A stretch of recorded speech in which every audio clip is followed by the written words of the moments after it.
বন্ধুরা, আপনাদের কি মনে আছে এই এপিসোডটার কথা, যেখানে আমি জাপানের ফেমাস একটা মিথোলজিক্যাল ক্যারেক্টারের গল্প শুনিয়েছিলাম?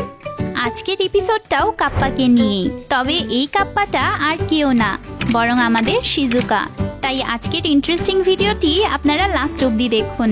আর আপনারা প্লিজ ভিডিওটিকে লাইক আর সাবস্ক্রাইব করে দিন। তো আজকের এপিসোডের শুরুতে আমরা দেখি শিজুকা নোবিতাদের বাসায় বেড়াতে এসেছে আর নোবিতাকে তার শখের কথাগুলো গল্প শোনাচ্ছে। শিজুকা মারমেডদের লাইফ অনেক পছন্দ করত। সেও মারমেড হয়ে সমুদ্রের অতলে সারাদিন ঘুরতে চায়, কিন্তু এসব ফ্যান্টাসি তো আর বাস্তবে পূরণ হবে না। তখন নোবিতা বলে যে ডোরেমনের কাছে এমন একটা গ্যাজেট আছে যার সাহায্যে নোবিতা একবার মারমেড হয়ে সমুদ্রে ঘুরতে গেছিল। তখন ডোরেমন সেই সুইম ড্রিঙ্ক নামের গ্যাজেটটা বের করে। এই লিকুইড পান করে সমুদ্রের দিকে তাকালেই শিজুকা মারমেইড হয়ে যাবে। এরপর তারা অ্যানিমেডোরের সাহায্যে শিজুকাকে একটা সমুদ্রের কিনারায় নিয়ে যায় আর তাকে লিকুইডটা পান করতে দেয়। লিকুইড পান করার পরে নোবিতা শিজুকাকে সমুদ্রের দিকে তাকাতে বলে, কিন্তু অনেকক্ষণ তাকানোর পরেও শিজুকার মধ্যে কোনো পরিবর্তন আসে না। তাই শিজুকা মন খারাপ করে বাড়ি চলে যায়। এই ঘটনায় নোবিতা আর ডোরেমনও এম্বারেসড হয়ে গেছিল। তাই ডোরেমন তখনই ফিউচার ডিপার্টমেন্টাল স্টোরে কল দেয় কমপ্লেইন করার জন্য।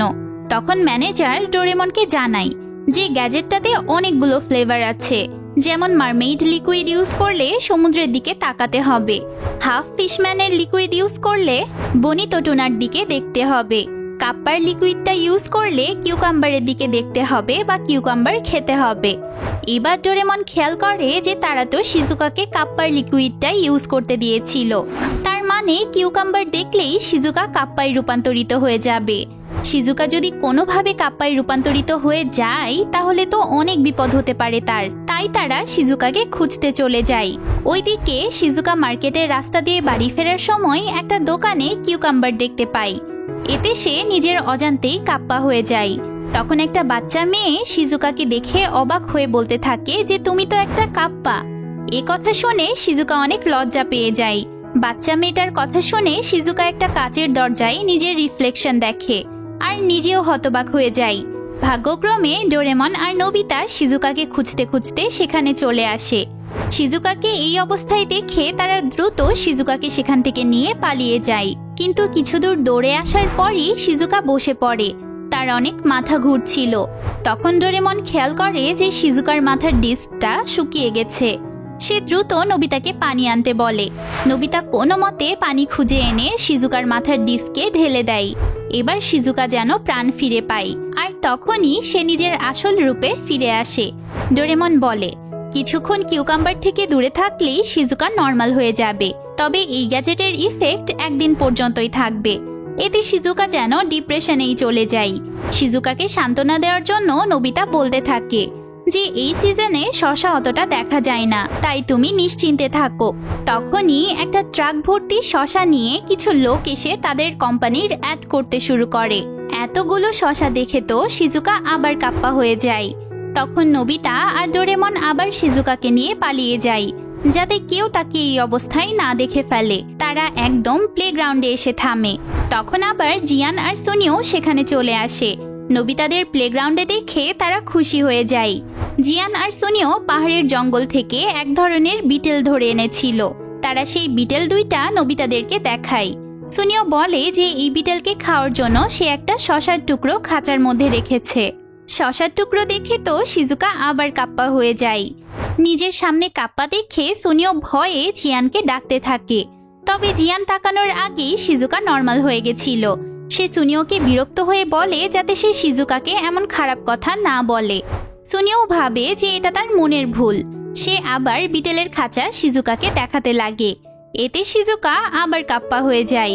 এবার সুনিও ভীষণ ভয় পেয়ে জিয়ানকে বারবার বলতে থাকে যে শিজুকা কাপ্পা হয়ে গেছে। এতক্ষণে তো নোবিতা আবার শিজুকাকে নিয়ে পালিয়ে গেছে। জিয়ান ভাবে শিজুকা সুনিওর কথাতেই রাগ করে চলে গেছে, তাই সে উল্টো সুনিওকেই ধোলাই দেয়। ওইদিকে শিজুকা এত ঝামেলার পর নিজের বাড়িতে চলে যায় আর সারাদিন বাড়িতেই থাকতে চায়। নোবিতা আর ডোরেমনও তার সাথে বাড়ির ভেতরে যায়। ডোরেমন শিজুকার চোখ ধরে রাখে আর নোবিতা শিজুকার ঘর ভালো মতো চেক করে দেখে। যে সেখানে কোনো শসা বা শসার ছবি আছে কিনা। সব জায়গা ক্লিয়ার পেলে তারা শিজুকাকে নিশ্চিন্তে তার ঘরে থাকতে বলে।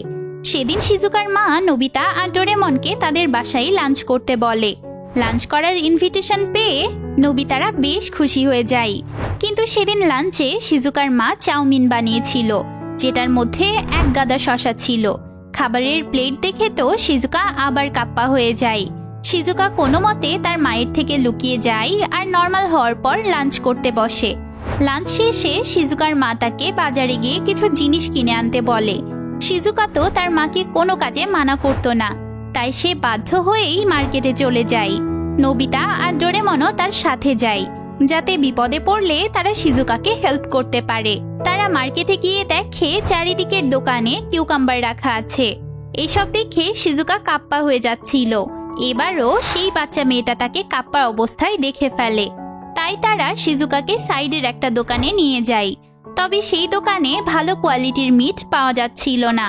তখন ডোরেমনের মনে পড়ে একটা দোকানের কথা, যেখানে ভালো কোয়ালিটির টোফু পাওয়া যায়। তাই তারা শিজুকাকে মার্কেট থেকে বাইরে সেই জায়গাটায় নিয়ে যেতে থাকে। পথে একটা লোক সাইকেলে করে অনেকগুলো কিউকাম্বার নিয়ে যাচ্ছিল। এটা দেখে ডোরেমন দ্রুত লোকটাকে থামায়, আর নোবিতা শিজুকাকে শসার থেকে দূরে নিয়ে যেতে থাকে। এই সময় শিজুকা খেয়াল করে যে ছোট্ট ব্রিজের ওপরে সেই বাচ্চা মেয়েটা দাঁড়িয়ে থেকে কাঁদছে। তারা বাচ্চাটির কাছে যেতেই বাচ্চাটি তাদেরকে দেখায় যে তার ছোট্ট কিটেন নদীর মধ্যে পড়ে গেছে। মেয়েটি কাঁদতে কাঁদতে শিজুকার কাছ থেকে হেল্প চাই। এমন বিপদের সময় শিজুকা কি করবে সেটা ভেবে পাচ্ছিল না। তখনই সেই কিউকাম্বার ভর্তি ট্রাকটা সেই দিক দিয়েই যেতে যেতে অ্যাড করছিল। তখন শিজুকা তাদের থেকে একটা শসা চেয়ে নেয় আর কোনো কিছু না ভেবে শসাটা খেয়ে নেয়। এবার সে নিজের ইচ্ছাতেই কাপ্পায় পরিণত হয়। এরপর শিজুকা নদীতে নেমে সাঁতার কেটে সেই কিটেনটার কাছে যায় আর তাকে পানির মধ্যে থেকে তুলে এনে বাচ্চাটিকে দিয়ে দেয়। নিজের কিটেনকে ফিরে পেয়ে বাচ্চা মেয়েটি শিজুকাকে অনেক থ্যাঙ্কস জানায়। এরপর শিজুকা নর্মাল হয়ে বাড়ি ফিরে যায়। ততক্ষণে সন্ধ্যা নেমেছিল, তাই নোবিতা আর ডোরেমনও নিশ্চিন্তে বাড়ি ফিরে যায়। আজকের রাতটা পার হলেই শিজুকা নর্মাল হয়ে যাবে, ততক্ষণে আর কোনো সমস্যা না হওয়ারই কথা। কিন্তু রাতে গোসলের সময় শিজুকার মা মুখে কিউকাম্বার ফেস মাস্ক লাগিয়ে শিজুকার সামনে আসে। এতে শিজুকা আবার কাপ্পা তো হয়ে যায়, তার উপর নিজের মেয়েকে এমনভাবে কাপ্পা হতে দেখে শিজুকার মা অজ্ঞান হয়ে যায়। তো বন্ধুরা, এখানে এই এপিসোডটির এন্ডিং হয়। আপনাদের ভিডিওটি কেমন লাগলো তা আমাকে অবশ্যই কমেন্টসে জানাবেন। দেখা হবে পরের ভিডিওতে। টাটা।